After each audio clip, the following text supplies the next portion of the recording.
하나님의 말씀 학개 1장입니다.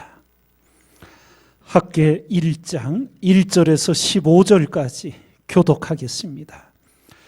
다리오 왕 2년 6월 곧 그 달 초하루에 여호와의 말씀이 선지자 학개로 말미암아 스알딜의 아들 유다 총독 수룹바벨과 여호사닥의 아들 대제사장 여호수아에게 임하니라 가라사대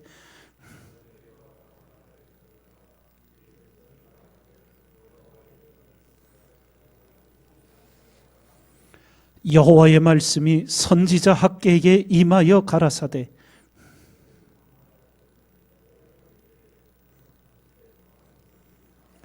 그러므로 이제나 만군의 여호와가 말하노니 너희는 자기의 소위를 살펴볼지니라.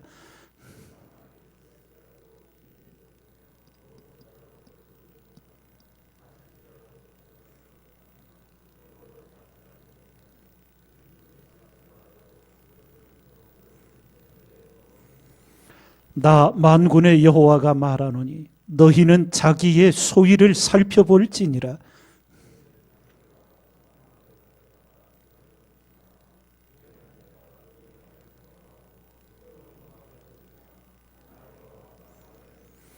너희가 많은 것을 팔았으나 도리어 적었고 너희가 그것을 집으로 가져갔으나 내가 불어버렸느니라. 나 만군의 여호와가 말하노라. 이것이 무슨 연고뇨? 내 집은 황무하였으되 너희는 각각 자기의 집에 빨랐음이니라.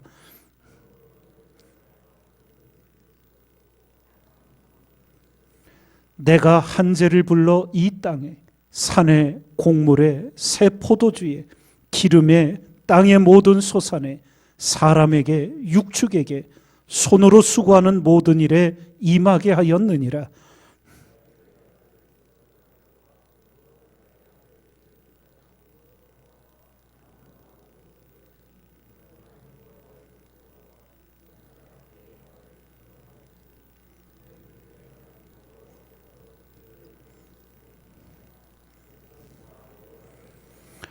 때에 여호와의 사자 학개가 여호와의 명을 의지하여 백성에게 고하여 가로되 나 여호와가 말하노니 내가 너희와 함께하노라 하셨느니라 하니라.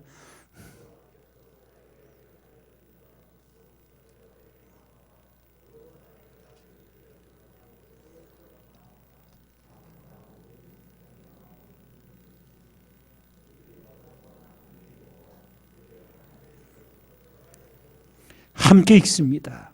때는 다리오 왕 2년 6월 24일이었더라. 아멘. 그동안 앞선 선지서들이 유다의 멸망, 하나님의 심판을 선포했는데 이제 학개와 스가랴 말라기 마지막은 바벨론 포로 70년을 끝내고 돌아온 시점에 이제 선포된 하나님의 말씀입니다. 한마디로 우상 숭배의 죄악, 돌이키지 않는 죄악의 대가를 치르고 이제 하나님의 때가 되어 돌아온 때, 학개 선지자 때는 성전 건축이 시대적 소명으로 주어져 있던 때에 주신 말씀입니다. 우리가 미루어 짐작해 보건대 70년 동안 노예 생활을 하며 생명부지하기 급급할 수밖에 없었던 그들이 돌아올 때 무엇이 있었겠습니까?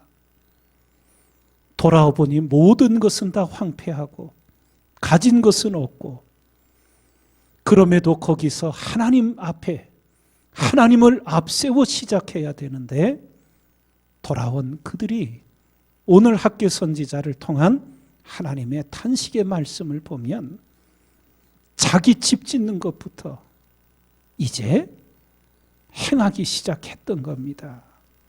그래서 하나님께서 이렇게 말씀하십니다. 이 전이 황무하였거늘 너희가 이때에 판벽한 집에 거하는 것이 가하냐. 4절에 하나님이 말씀을 하십니다. 너희 소위를, 너희 행하는 것을 살펴보라고. 결국 그러한 것이 너의 삶을 가져오는 것이 아니라 밑 빠진 독에 물 붓는 것 같이 된다고. 왜냐하면 내가 너희에게 오는 복을 다 풀어버렸기 때문이라고 하나님이 일깨우십니다. 우리가 성경을 통해 시대를 살아가며 하나님의 백성들은 시대마다 시대적 소명이 있는 것을 알 수 있게 됩니다. 예를 들면 모세 시대에는 출애굽하여 가나안 땅에 들어가는 것이 시대적 소명이었습니다. 사무엘 선지자 시대 때는 사사시대에 무너졌던 말씀의 신앙, 말씀을 기준으로 세우는 신앙, 이것이 시대적 소명이요, 사무엘 선지자는 그것을 모범적으로 행하였습니다. 다윗의 시대, 그때는 분열된 이스라엘 지파들 하나로 모아 통일 왕국을 세우는 것이 시대적 소명이었습니다. 마찬가지로 제가 학창시절을 지내던 70년대 우리 한국교회는 민족의 평화 통일을 위해 끊임없이 기도했습니다. 이렇게 살아가는 우리의 삶의 자리에 우리가 그때에 행할 시대적 소명이 있게 됩니다. 학개 선지자를 중심으로 총독 수룹바벨과 대제사장 여호수아, 돌아온 유다의 백성들, 자기들의 집부터 챙기는 것이 아니라 하나님의 성전을 먼저 세웠어야 되는데 그들은 자기의 길에 빨랐습니다. 이 일에 대해 하나님께 말씀하시며 유다의 백성들을 일깨워 주셨던 겁니다. 우리가 알듯 영국의 청교도들이 신앙의 박해를 피해 미국 신대륙에 도착하여 그저 움막을 대충 짓고 가장 먼저 지은 것이 교회였습니다.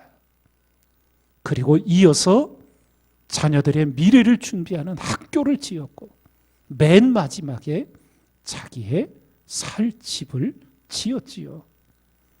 신앙인의 삶의 우선순위입니다. 무엇을 먼저 해야 하는지.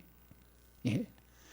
다윗이 하나님의 은혜 가운데 이스라엘의 왕의 자리에 오르자 그가 제일 먼저 했던 것은 방치되었던 하나님의 언약궤를 모셔오는 일이었지요.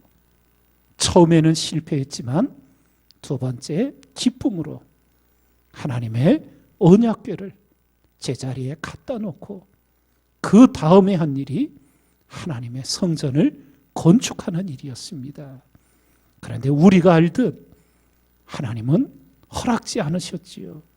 전쟁터에서 너무 많은 피를 흘렸기 때문에 내 다음 때에 평화의 시대에 내 집을 건축하겠다 하시며 솔로몬에게 그 영광이 돌아가게 됩니다. 실망할 법도 한데 다윗은 결코 그러지 않았습니다.